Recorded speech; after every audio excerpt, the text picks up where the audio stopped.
India market invest মাইন্ডসেটে আপনাদের স্বাগত। যা চ্যানেল নতুন এসেছেন তাদের কোনো প্লিজ চ্যানেলটাকে সাবস্ক্রাইব করবেন, লাইক করবেন, বেল আইকনটা প্রেস করবেন, তার সাথে অল বাটনটা প্রেস করবেন। নোটিফিকেশনটা কিন্তু সঙ্গে সঙ্গে আপনাদের কাছে গিয়ে পৌঁছাবে।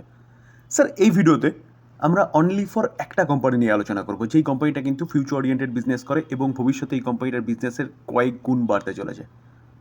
তো সেরকমই একটা কোম্পানি, সেই কোম্পানির ফান্ডামেন্টাল নিয়ে আলোচনা করব, অবশ্যই বিজনেস মডেল নিয়ে আলোচনা করব, কারণ বিজনেসই কিন্তু লাস্ট এবং ফার্স্ট কথা বলে যে কোনো কোম্পানি। যদি বিজনেস মডেলের দম থাকে তাহলে কোম্পানি লং টার্মের জন্য আপনি আরামসে হোল্ড করতে পারবেন। যদি বিজনেসের দম না থাকে তাহলে সেই কোম্পানি কিন্তু 5 মিনিটের জন্য ভাবার কোনো দরকার নেই। তো চলুন দেখে নিই কোন কোম্পানি এবং সব কিছু নিয়ে আলোচনা করব। শুধু একটু ধৈর্য সহকারে দেখতে হবে, তাহলে ডিটেলসটা আপনিও জানতে পারবেন। স্যার, যে কোম্পানি নিয়ে আলোচনা করছি সেই কোম্পানিটা চলছে কততে? 493। লাস্ট ট্রেডিং সেশনে 0.5% ওপরে একটা আপসাইড মুভমেন্ট দেখিয়েছে, যেখানে কোম্পানিটা যদি আমরা হাই দেখলে দেখা যাবে কত? 620। তো 620 থেকে কিন্তু কোম্পানিটা অনেকটা ডিসকাউন্টে চলছে, তাহলে বলতে পারেন কোম্পানিটা কিন্তু আন্ডার ভ্যালু চলছে। এক মাসে দেখলে দেখা যাবে, দেখুন কোম্পানিটা 5.5%-এর ওপরে ডাউন সাইড মুভমেন্ট দেখিয়েছে। 6 মাসে দেখলে দেখা যাবে কোম্পানিটা হাই থেকে অ্যাপ্রক্সিমেট বলতে পারেন 12-13% কিন্তু মাইনাসে চলছে। তো স্যার, এটা জাস্ট আমি এখানে ধরতে পেরেছি, কিন্তু অরিজিনালি দেখলে দেখা যাবে 15%-এর ওপরে কিন্তু মাইনাসে চলছে।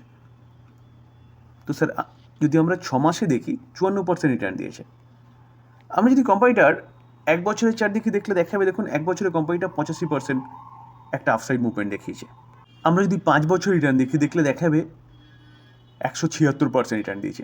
দেখুন কোম্পানিটার চার্ট দেখলে বুঝতে পারবেন, কোম্পানিটার চার্টে কিন্তু লাস্ট 1 থেকে 1.5 বছরের মধ্যে ভালো একটা মুভমেন্ট এসছে।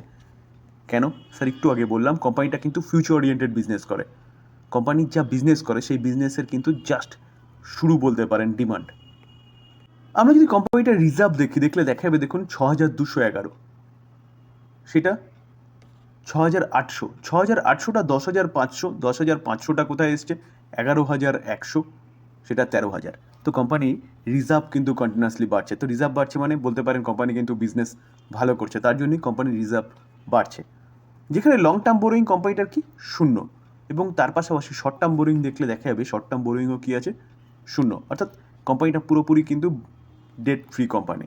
যেখানে ক্যাশ অ্যান্ড ক্যাশ ইকুইভ্যালেন্ট যদি দেখি তাহলে দেখলে দেখা যাবে কোম্পানির কাছে ক্যাশও রয়েছে কত? 222 করোড়। তো ব্যালেন্স শিট কিন্তু বলতে পারেন 5 স্টার ব্যালেন্স শিট, যেখানে কোম্পানির কাছে রিজার্ভ যথেষ্ট আছে, বোরোয়িং কিচ্ছু নেই, লং টার্ম বোরোয়িং কি শর্ট টার্ম বোরোয়িং, তার পাশাপাশি ক্যাশও কিন্তু যথেষ্ট ভালো রয়েছে। স্যার, আমরা যদি কোম্পানির রেভিনিউ দেখি, অর্থাৎ কোম্পানির যদি বিজনেস দেখলে দেখা যাবে, দেখুন 5 বছর আগে 9,900, 2020-তে সেটা 10,100। তো 10,100টা কোথায় এসছে? দেখুন 12,400, 14,700, 16,100। তাহলে কোম্পানির বিজনেস বা রেভিনিউ কন্টিনিউয়াসলি বাড়ছে, মানে বলতে পারেন কোম্পানির বিজনেস কিন্তু কন্টিনিউয়াসলি বাড়ছে। তো স্যার, আমরা যদি কোম্পানির প্রফিট দেখি তো দেখলে দেখা যাবে, দেখুন কোম্পানি 1 বছর আগে কত ছিল? 5 বছর আগে 2020-তে 825, সেটা একটু কমেছিল 2021-এ, কারণ কোভিড ছিল, লকডাউন ছিল, সেটা 758 হয়েছে। 758টা কোথায় এসছে? দেখুন 4,683। এখানে একটা অ্যাডজাস্টমেন্ট হয়েছে বলে তাই এতটা বেড়ে গেছে হট করে। তারপরে দেখুন 903, 1,052। তাহলে কোম্পানির যে প্রফিট, সেই প্রফিট কিন্তু বাড়ছে, এই প্রফিট আরও বাড়বে, সেরকমই বিজনেস কিন্তু এই কোম্পানিটা করে। স্যার, 2022-এর যে প্রফিট সেটা হঠাৎ করে বেড়ে গেছিলো কেন অনেকটা? দেখুন এক্সেপশনাল আইটেম 4,693 করোড়। তো যে এই 4,693 করোড়ের জন্যই কিন্তু স্যার এই যে প্রফিটটা এতটা বেশি দেখিয়েছে, যেটা কিন্তু কন্টিনিউয়াসলি বজায় থাকবে না, কারণ এক্সেপশনাল আইটেম একবার দুবার এরকম একটা হিট করতে পারে তার প্রফিটে, তাই বলে এই নয় এটা হচ্ছে কন্টিনিউয়াসলি হবে, এরকমই হবে। তো কোম্পানির মেন বিজনেস দেখলে দেখাবে সেটা কিন্তু গ্রো করছে। কত ছিল? 800, সেটা আস্তে আস্তে কোথায় হয়েছে? 10,000। এই জায়গায় দাঁড়িয়ে কিন্তু আরও গ্রো হবে। কেন স্যার এই কথা বলছি?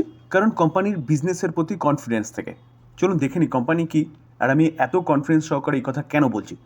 দেখুন কোম্পানির নাম হচ্ছে এক্সাইড ইন্ডাস্ট্রিজ, অর্থাৎ কোম্পানি ব্যাটারি ম্যানুফ্যাকচারিং করে। তো বর্তমানে বলতে পারেন ইলেকট্রিক ভেহিকলস মার্কেটে এসছে, তো আসছে, এখনও পুরোপুরি আসেনি, জাস্ট বলতে পারেন শুরুর দিকে। তো আস্তে আস্তে কিন্তু ভবিষ্যতে ইলেকট্রিক ভেহিকলসই মার্কেটে পুরো ছড়াবে। তো ইলেকট্রিক ভেহিকলসের হার্ট কি? লিথিয়াম ব্যাটারি, যেখানে পাওয়ারটাকে স্টোর করবে। তো লিথিয়াম ব্যাটারি কিন্তু এই কোম্পানিটা ম্যানুফ্যাকচারিং করে, যার জন্য এই কোম্পানিটা কিন্তু লাস্ট 1.5 থেকে 2 বছর, 2.5 বছরে এতটা ভালো মুভমেন্ট দেখিয়েছে, যেখানে ডিমান্ড কন্টিনিউয়াসলি বাড়ছে। কোম্পানির আগে যা বিজনেস ছিল সেই বিজনেস তো রয়েছেই, সেই বিজনেসের সাথে কিন্তু একটা অ্যাডিশন হয়েছে নতুন বিজনেস কিসের, এই লিথিয়াম আয়ন ব্যাটারি, যেটা ইলেকট্রিক ভেহিকেলসের হার্ট বলা চলে। তো কিছুদিন আগে আমরা দেখেছিলাম, কিছুদিন আগে বলতে যে 8ই এপ্রিল দেখেছিলাম যে হুন্ডাই মোটর এবং আরেকটা কি কিয়া ফোর্জ স্ট্র্যাটেজিক পার্টনারশিপ করেছে কার সাথে, এক্সাইড এনার্জির সাথে। কিসের জন্য? ইলেকট্রিক ভেহিকেলসের জন্য। তো ইলেকট্রিক ভেহিকেলসের যে ব্যাটারি লোকালাইজেশন ইন ইন্ডিয়া, অর্থাৎ ভারতের মধ্যে যেসব গাড়িগুলো ম্যানুফ্যাকচারিং করবে এই হুন্ডাই এবং কিয়া, সেই সব কোম্পানিগুলোর সেই সব গাড়িগুলোর কিন্তু ইলেকট্রিক ভেহিকেলসের ব্যাটারিকে প্রোভাইড করবে, ব্যাটারি প্রোভাইড করবে এই এক্সাইড ইন্ডাস্ট্রি। তো এটা কিন্তু একটা ব্যাপক বড় নিউজ, যেটা বড় বড় দুটো কোম্পানির সাথে কিন্তু তারা টাই আপ করেছে, কে, হুন্ডাই মোটরস এবং কিয়া ফোর্জ। তো স্যার কোম্পানির বিজনেস বুঝুন এবং বিজনেসের কতটা মুভমেন্ট করতে পারে, আরও বাড়তে পারে সেটা বোঝার চেষ্টা করুন।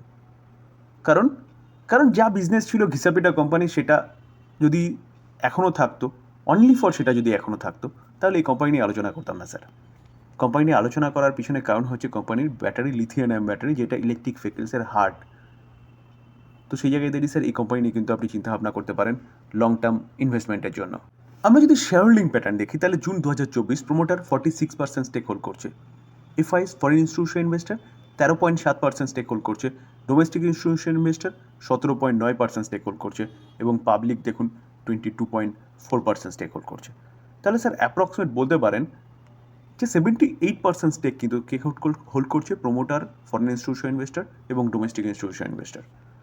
তো সে যদি আমরা ইনস্টিটিউশন ইনভেস্টার দেখলে দেখা যায়, দেখুন মিউচুয়াল ফান্ড 12.15% স্টেক হোল্ড করছে, 30টা মিউচুয়াল ফান্ড রয়েছে, যেখানে কোটাক 5%-এর উপরে স্টেক হোল্ড করছে, এইচএসবিসি 1.10% স্টেক হোল্ড করছে, ফরেন পোর্টফোলিও ইনভেস্টার 13.21%, 220টা ফরেন পোর্টফোলিও ইনভেস্টার রয়েছে, government pension fund 1.50% stake hold করছে।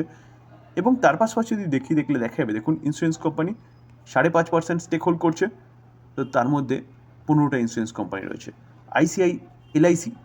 এলআইসি হচ্ছে 1.90% স্টেক হোল্ড করছে এবং এসবিআই লাইফ 1%-এর ওপরে স্টেক হোল্ড করছে। তো স্যার এতটা মিউচুয়াল ফান্ড, এতটা ফরেন পোর্টফোলিও ইনভেস্টার, এতটা ইন্স্যুরেন্স কোম্পানি কেন রয়েছে? স্যার কারণ কিন্তু কোম্পানিটার বিজনেস।